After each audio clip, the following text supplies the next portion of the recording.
విశాఖపట్నం నౌకాశ్రయానికి ప్రపంచంలోనే రెండో అతిపెద్ద నౌక వచ్చింది. 2 లక్షల టన్నుల సరుకును రవాణా చేయగల సామర్థ్యమున్న ఈ నౌక 2 భారీ బెర్తులతో రూపొందించింది.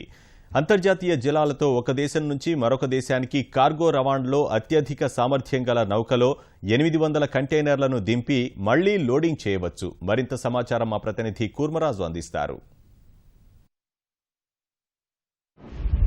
విశాఖ నౌకాశ్రయం మరో ఘనత సాధించింది. ప్రపంచంలోనే రెండవ అతిపెద్ద నౌక, వాణిజ్య నౌక వ్యాన్ హోయ్ రాత్రి 10 గంటల సమయానికి విశాఖపట్నం చేరుకున్న ఈ నౌకలో దాదాపు 6000 కంటైనర్లు ఒకేసారి లోడ్ చేసేందుకు అవకాశం ఉంది. ఈ కంటైనర్ అతి భారీ కంటైనర్లను కూడాను ఇది లోడ్ చేసుకొని ఒక్కొక్క కంటైనరు 30 టన్నులు, అటువంటివి 6000 కంటైనర్లనేమో ఈ నౌక రవాణా చేయగల సామర్థ్యం ఉంది. ప్రపంచంలోనే రెండో అతిపెద్ద రవాణా నౌకగా ఈ వ్యాన్ హుయ్ 508 ప్రసిద్ధి పొందింది.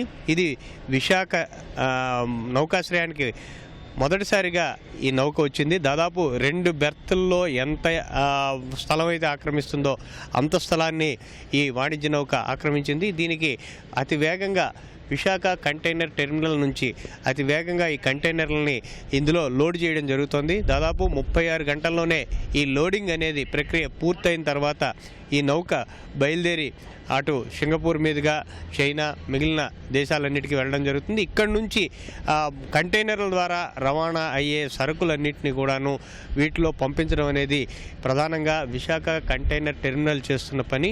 ఈ సంస్థ ఇటువంటి భారీ నౌకని ఇక్కడ లోడింగ్లో అతి వేగంగా చేయడం ద్వారా మరొక రికార్డుని ఈ సంస్థ కూడా నెలకొల్పినట్టుగా మనం అధ్యయనం చేసుకోవచ్చు, అర్థం చేసుకోవచ్చు.